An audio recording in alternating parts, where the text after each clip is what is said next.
जय श्री राम, राधे राधे। स्वागत है आप सभी का मेरे चैनल में। आशा करती हूँ आप सभी स्वस्थ होंगे। आज रामायण आदि काव्य के किष्किंधा कांड में हमारा तीसरा सर्ग पूरा हो गया था। आज हम आगे का सर्ग प्रारंभ करने जा रहे हैं।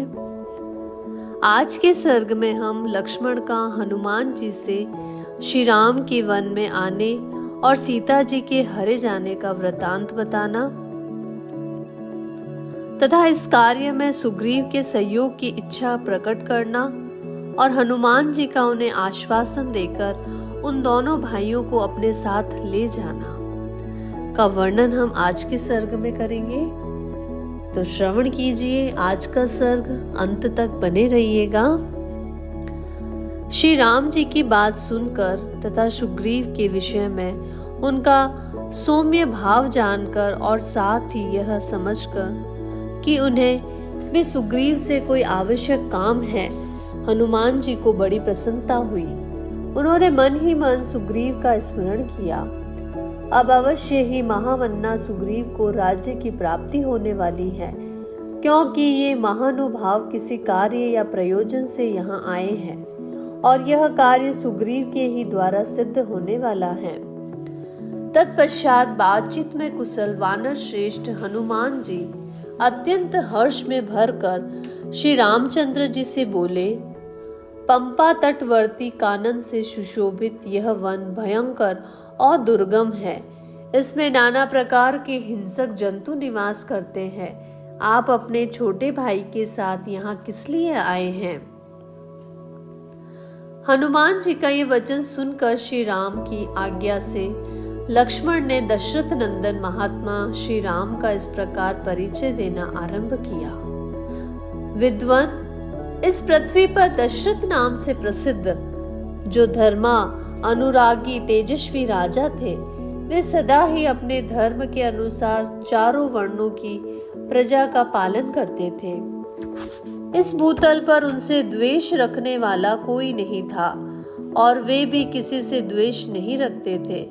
वे समस्त प्राणियों पर दूसरे ब्रह्मा जी के समान स्नेह रखते थे। उन्होंने पर्याप्त दक्षिणा वाले अग्नि, स्टोम आदि यज्ञों का अनुष्ठान किया था। ये उन्हीं महाराज के ज्येष्ठ पुत्र हैं। लोग उन्हें श्री राम कहते हैं। ये सब प्राणियों को शरण देने वाले और पिता की आज्ञा का पालन करने वाले हैं। महाराज दशरथ के चारों पुत्रों में से ये सबसे अधिक गुणवान है। ये राजा के उत्तम लक्षणों से संपन्न है। जब इन्हें राज्य संपत्ति से संयुक्त किया जा रहा था, उस समय कुछ ऐसा कारण आ पड़ा जिससे ये राज्य से वंचित हो गए और वन में निवास करने के लिए मेरे साथ यहाँ आ गए। महाभाग, जैसे दिन का क्षय होने पर सायकाल महातेजस्वी सूर्य अपने प्रभा के साथ अस्तांचल को जाते हैं, उसी प्रकार ये जितेंद्रिय श्री रघुनाथ जी अपनी पत्नी सीता के साथ वन में आए थे। मैं इनका छोटा भाई हूँ। मेरा नाम लक्ष्मण है। मैं अपने कृतज्ञ और बहुज्ञ भाई के गुणों से आकृष्ट होकर इनका दास हो गया हूँ। संपूर्ण भूतों के हित में मन लगाने वाले, सुख भोगने के योग्य, महापुरुषों द्वारा पूजनीय, ऐश्वर्य से हीन तथा वनवास में तत्पर मेरे भाई की पत्नी को इच्छा अनुसार रूप धारण करने वाले एक राक्षस ने सूने आश्रम से हर लिया। जिसने इनकी पत्नी का हरण किया है, वह राक्षस कौन है और कहाँ रहता है, इत्यादि बातों का ठीक ठीक पता नहीं लग रहा है। दनु नामक एक दैत्य था जो श्राप से राक्षस स्वभाव को प्राप्त हुआ था। उसने सुग्रीव का नाम बताया और कहा, वानर राज सुग्रीव सामर्थ्यशाली और महान पराक्रमी हैं। वे आपकी पत्नी का अपहरण करने वाले राक्षस का पता लगा देंगे। ऐसा कहकर तेज से प्रकाशित होता हुआ धनुष स्वर्ग लोक में पहुंचने के लिए आकाश में उड़ गया। आपके प्रश्न के अनुसार मैंने सब बातें ठीक ठीक बता दी हैं। मैं और श्री राम दोनों ही सुग्रीव की शरण में आए हैं। यह पहले बहुत से धन वैभव का दान करके परम उत्तम यश प्राप्त कर चुके हैं। जो पूर्व काल में संपूर्ण जगत के नाथ थे, वे आज सुग्रीव को अपना रक्षक बनाना चाहते हैं। सीता जिनकी पुत्र वधू हैं, जो शरणागत पालक और धर्म वत्सल रहे हैं, उन्हीं महाराज दशरथ के पुत्र शरणदाता श्री राम आज सुग्रीव की शरण में आए हैं। जो मेरे धर्मात्मा बड़े भाई श्री रघुनाथ जी पहले संपूर्ण जगत को शरण देने वाले तथा शरणागत वत्सल रहे हैं, वे इस समय सुग्रीव की शरण में आए हुए हैं। जिनके प्रसन्न होने पर सदा यह सारी प्रजा प्रसन्नता से खिल उठती थी, वे ही श्री राम आज वानर राज सुग्रीव की प्रसन्नता चाहते हैं। जिन राजा दशरथ ने सदा अपने यहाँ आए हुए भूमंडल के सर्व सद गुण संपन्न समस्त राजाओं का निरंतर सम्मान किया है, उन्हीं के ये त्रिभुवन विख्यात ज्येष्ठ पुत्र श्री राम आज वानर राज सुग्रीव की शरण में आए हैं। श्री राम शोक से अभिभूत और आर्त होकर शरण में आए हैं। युद्धपतियों सहित सुग्रीव को इन पर कृपा करनी चाहिए। नेत्रों से आंसू बहाकर करुणाजनक स्वर में ऐसी बातें कहते हुए सुमित्रा कुमार लक्ष्मण से कुशल वक्ता हनुमान जी ने इस प्रकार से कहा, राजकुमारों, वानर राज सुग्रीव को आप जैसे बुद्धिमान, क्रोध विजयी और जितेंद्र पुरुषों से मिलने की आवश्यकता थी। सौभाग्य की बात है कि आपने स्वयं ही दर्शन दिया है। वे भी राज्य से भ्रष्ट हैं। बाली के साथ उनकी शत्रुता हो गई है। उनकी स्त्री का भी वाली ने ही अपहरण कर लिया है तथा उस दुष्ट भाई ने उन्हें घर से निकाल दिया है। इसीलिए वे अत्यंत भयभीत होकर वन में निवास कर रहे हैं। सूर्य नंदन सुग्रीव सीता का पता लगाने में हमारे साथ स्वयं रहकर आप दोनों की पूर्ण सहायता करेंगे। ऐसा कहकर हनुमान जी ने श्री रघुनाथ जी से स्निग्ध मधुर वाणी में कहा, अच्छा, हम लोग सुग्रीव के पास चले। उस समय धर्मात्मा लक्ष्मण ने उपयुक्त बात कहने वाले हनुमान जी का यथोचित सम्मान किया और श्री रामचंद्र जी से कहा, भैया रघुनंदन, ये वानर श्रेष्ठ पवन कुमार हनुमान अत्यंत हर्ष से भरकर जैसी बातें कह रहे हैं, उनसे जान पड़ता है कि सुग्रीव को भी आपसे कुछ काम है। ऐसी दशा में आप अपना कार्य सिद्ध हुआ ही समझे। उनके मुख की कांति स्पष्टतः प्रसन्न दिखाई देती है और ये हर्ष से उत्फुल्ल होकर बातचीत करते हैं। अतः मेरा विश्वास है कि पवन पुत्र वीर हनुमान जी झूठ नहीं बोलेंगे। तदंतर परम बुद्धिमान पवन पुत्र हनुमान जी उन दोनों रघुवंशी वीरों को साथ ले सुग्रीव से मिलने के लिए चले। कपिवर हनुमान जी ने भिक्षु रूप को त्याग कर वानर रूप धारण कर लिया। वे उन दोनों वीरों को पीठ पर बैठाकर वहां से चल दिए।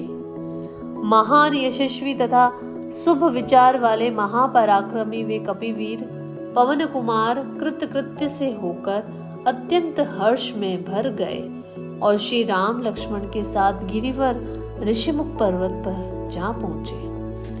श्री राम और लक्ष्मण को ऋषिमुख पर्वत पर सुग्रीव के वास स्थान में बिठाकर हनुमान जी वहां से मल्य पर्वत पर गए और वहां वानर राज सुग्रीव को उन दोनों रघुवंशी वीरों का परिचय देते हुए इस प्रकार से बोले, महाप्राज्ञ, जिनका पराक्रम अत्यंत दृढ़ और अमोघ है, वे श्री रामचंद्र जी अपने भाई लक्ष्मण के साथ पधारे हैं। इन श्री राम का आविर्भाव इक्ष्वाकु कुल में हुआ है। ये महाराज दशरथ के पुत्र हैं और स्वधर्म पालन के लिए संसार में विख्यात हैं। अपने पिता की आज्ञा का पालन करने के लिए इस वन में इनका आगमन हुआ है। जिन्होंने राजसूय और अश्वमेघ यज्ञों का अनुष्ठान करके अग्निदेव को तृप्त किया था, ब्राह्मणों को बहुत सी दक्षिणाएं बांटी थी और लाखों गौएं दान में दी थी। जिन्होंने सत्य भाषण पूर्वक तप के द्वारा वसुधा का पालन किया था, उन्हीं महाराज दशरथ के पुत्र ये श्री राम पिता द्वारा अपनी पत्नी कैकेयी के लिए दिए हुए वर का पालन करने के निमित्त इस वन में आए हैं। महात्मा श्री राम मुनियों की भांति नियम का पालन करते हुए दंडकारण्य में निवास करते थे। एक दिन रावण ने आकर सूने आश्रम में इनकी पत्नी सीता का अपहरण कर लिया। उन्हीं की खोज में आपसे सहायता लेने के लिए ये आपकी शरण में आए हैं। ये दोनों भाई श्री राम और लक्ष्मण आपसे मित्रता करना चाहते हैं। आप चलकर इन्हें अपनावें और इनका यथोचित सत्कार करें, क्योंकि ये दोनों ही वीर हम लोगों के लिए परम पूजनीय है।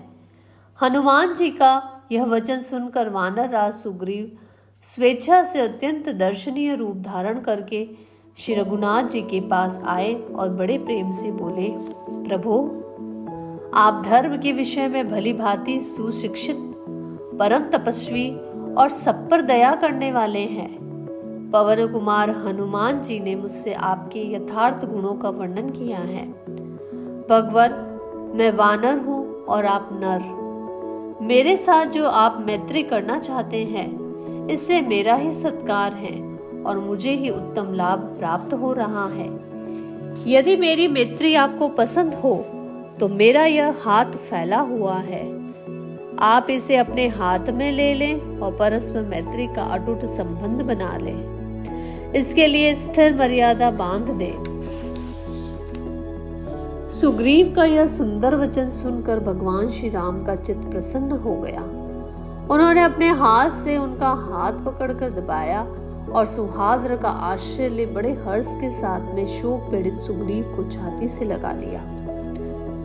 श्री राम सुग्रीव की मैत्री के समय शत्रु दमन हनुमान जी ने भिक्षु रूप को त्याग कर अपना स्वाभाविक रूप धारण कर लिया और 2 लकड़ियों को रगड़कर आग पैदा की। तत्पश्चात उस अग्नि को प्रज्वलित करके उन्होंने फूलों द्वारा अग्निदेव का सादर पूजन किया।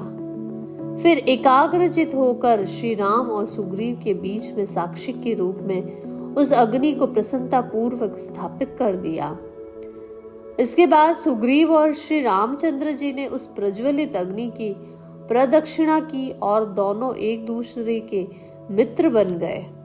इससे उन वानर राज तथा श्री रघुनाथ जी दोनों के हृदय में बड़ी प्रसन्नता हुई। वे एक दूसरे की ओर देखते हुए तृप्त नहीं होते थे। उस समय सुग्रीव ने श्री रामचंद्र जी से प्रसन्नता पूर्वक कहा, आप मेरे प्रिय मित्र हैं। आज से हम दोनों का दुख और सुख एक है। यह कहकर सुग्रीव ने अधिक पत्ते और फूलों वाली शाल वृक्ष की एक शाखा तोड़ी और उसे बिछाकर वे श्री रामचंद्र जी के साथ उस पर बैठे। तदंतर पवन पुत्र हनुमान जी ने अत्यंत प्रसन्न हो चंदन वृक्ष की एक डाली, जिसमें बहुत से फूल लगे हुए थे, तोड़कर लक्ष्मण को बैठने के लिए दी। उसके बाद हर्ष से भरे हुए सुग्रीव ने, जिनके नेत्र हर्ष से खिल उठे थे, उस समय भगवान श्री राम से स्निग्ध मधुर वाणी में कहा, श्री राम, मैं घर से निकाल दिया गया हूँ और भय से पीड़ित होकर यहाँ विचरता हूँ। मेरी पत्नी भी मुझसे छीन ली गई है। मैंने आतंकित होकर वन में इस दुर्गम पर्वत का आश्रय लिया है। रघुनंदन, मेरे बड़े भाई बाली ने मुझे घर से निकालकर मेरे साथ वैर बांध लिया है। उसी के त्रास और भय से उदांत चित्त होकर मैं इस वन में निवास करता हूँ। महाभाग, बाली के भय से पीड़ित हुए मुझ सेवक को आप अभय दान दीजिए। काकुत्सह, आपको ऐसा करना चाहिए जिससे मेरे लिए किसी प्रकार का भय न रह जाए। सुग्रीव के ऐसा कहने पर धर्म के ज्ञाता, धर्म वत्सल, कुकुत्स कुलभूषण तेजस्वी श्री राम ने हंसते हुए से वहां सुग्रीव को इस प्रकार उत्तर दिया, महाकपि, मुझे मालूम है कि मित्र उपकार रूपी फल देने वाला होता है। मैं तुम्हारी पत्नी का अपहरण करने वाले बाली का वध कर दूंगा।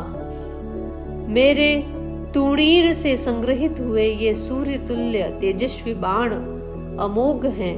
इनका वार खाली नहीं जाता है। ये बड़े ही वेगशाली हैं। इनमें कंक पक्षी के परों के पंख लगे हुए हैं, जिससे ये आच्छादित हैं। इनके अग्र भाग बड़े ही तीखे और गांठें भी सीधी हैं। ये रोष में भरे हुए सर्पों के सम्मान छूटते हैं और इंद्र के वज्र की भांति भयंकर चोट करते हैं। उस दुराचारी बाली पर मेरे ये बाण अवश्य गिरेंगे। आज देखना, मैं अपने विषधर सर्पों के सम्मान तीखे बाणों से मार कर बाली को पृथ्वी पर गिरा दूंगा। वह इंद्र के वज्र से टूट फूट कर गिरे हुए पर्वत के सम्मान दिखाई देगा। अपने लिए परम हितकर वह श्री रघुनाथ जी का वचन सुनकर सुग्रीव को बड़ी प्रसन्नता हुई। वे उत्तम वाणी में बोले, वीर पुरुष सिंह, मैं आपकी कृपा से अपनी प्यारी पत्नी तथा राज्य को प्राप्त कर सकूं, ऐसा यत्न कीजिए। नरदेव, मेरा बड़ा भाई वैरी हो गया है, आप उसकी ऐसी अवस्था कर दे जिससे वह फिर मुझे मार न सके। सुग्रीव और श्री राम इस प्रेम पूर्ण मैत्री के प्रसंग में सीता के प्रफुल्ल कमल जैसे, कपिराज सुग्रीव के सुवर्ण जैसे तथा निशाचरों के प्रज्वलित अग्नि जैसे बाएं नेत्र एक साथ ही फड़कने लगे। इस प्रकार से श्री वाल्मीकि निर्मित आर्ष रामायण आदि काव्य के किष्किंधा कांड में हमारा 5वां सर्ग जो है वो पूरा होता है। कल हम आगे का सर्ग प्रारंभ करेंगे। आप सभी का दिन मंगलमय हो। ख्याल रखें आप सभी अपना और अपनों का। यदि आप मेरे चैनल पर नए हैं या चैनल को अभी तक आपने सब्सक्राइब नहीं किया है तो आप सभी से निवेदन है कि आप चैनल को लाइक करें, ज़्यादा से ज़्यादा कमेंट करें और शेयर करें। धन्यवाद।